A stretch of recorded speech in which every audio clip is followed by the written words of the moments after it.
फांसी होनी चाहिए जी उसके कम से कम फांसी की होनी चाहिए। न्यायपालिका के ये अनुरोध है और सरकार जी भी कम से कम फांसी होनी चाहिए उसका। कुछ दिनों पहले दिल्ली में हुई श्रद्धा की हत्या और फ्रिज में लाश के टुकड़े छुपाने का केस तो आप सबको याद होगा।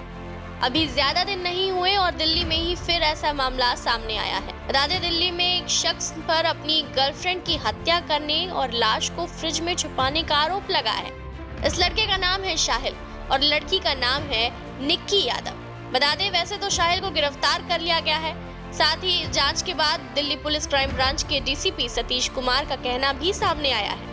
उनका कहना है शाहिल की शादी किसी के साथ तय हो गई थी और जब निक्की को पता चला तो शाहिल को मिलने के लिए बुलाया। 9 से 10 फरवरी को शाहिल की गाड़ी में दोनों की मुलाकात हुई और दोनों में बहस हो गई।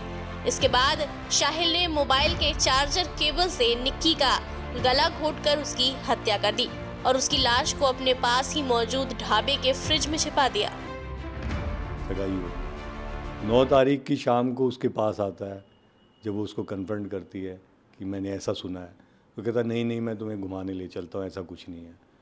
पहले गोवा का प्लान बनाते हैं, फिर हिमाचल का प्लान बनाते हैं और ये कह के निकलता है कि मैं तेरे को 2-3 दिन के लिए कहीं बाहर घुमा के लाता हूँ, तेरा दिमाग अपसेट है, वो ठीक हो जाएगा। और उसी दौरान ये दिल्ली में कि बस अड्डे चलते हैं, वहाँ चलते हैं और उसका मर्डर करके ये करता। अगले दिन सुबह शादी में चला जाता है बारात लेके 10 तारीख को। अब ये आदमी ढाबे को इसने बंद किया हुआ है, लेकिन इसके दिमाग में उधेड़-बुन यही है कि किस प्रकार से बॉडी को डिस्पोज हो जाए और मैं फिर बाद में इस तरह का कोई प्लान लूँ, क्योंकि घर वालों से वो बहुत दिन से दूर रह रही थी। तो घर वाले भी 2-4 दिन तक तो पूछ ही नहीं रहे थे कि क्या हुआ क्या नहीं हुआ।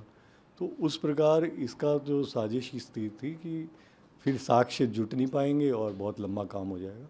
तो उसको हमने प्रिवेंट कर लिया और टाइमली उसको। पूरे मामले के बाद निक्की यादव के परिवार ने बेटी को न्याय और साथ ही आरोपी शाहिल को फांसी देने की मांग की है। एक तो जो मीडिया प्रसारित कर रहा है कि एक बेटी लिव इन रिलेशन में थी, ये बिल्कुल ऑब्जेक्शनेबल है, बिल्कुल गलत। हम इसका खंडन करते हैं। कोई रिलेशनशिप ऐसा हो सकता है क्या? कोई फ्रेंडशिप तो हो सकती है बच्चों की, लेकिन जो ये लगातार ट्रायल दिखाई जा रही है कि वो रिलेशनशिप में थे, बिल्कुल गलत है। हम इसका खंडन करते हैं। ये हमारा सामाजिक अपमान है, सामाजिक अपमान ऑल्सो। वो कभी आइडेंटिटी डिस्क्लोज नहीं की जाती विक्टिम की। बेटी बचाओ बेटी पढ़ाओ का सरकार का एजेंडा है और उस पर क्या कार्रवाई हो रही है देखिए। रोजाना पीछे सरदा था, रोजाना किसी न किसी बहन बेटी के साथ ऐसा अपराध हो रहा है। जिस आदमी ने मेरी बेटी को इसे निर्मम हत्या करके मारा है उसकी सजाए मौत होनी चाहिए। बस और मैं ज़्यादा कुछ नहीं कर पाऊंगा, मेरा दिमाग सही काम नहीं कर रहा है। बता दें, फिलहाल दिल्ली पुलिस ने वो गाड़ी भी बरामद कर ली है जिसमें शाहिल ने निक्की की हत्या की थी। निक्की और शाहिल साल 2018 से रिलेशनशिप में थे, लेकिन अब निक्की बहुत दूर और शाहिल सलाखों में रहेंगे। फांसी होनी चाहिए जी उसके कम से कम फांसी की होनी चाहिए। न्यायपालिका के ये अनुरोध है और सरकार जी भी कम से कम फांसी होनी चाहिए उसका।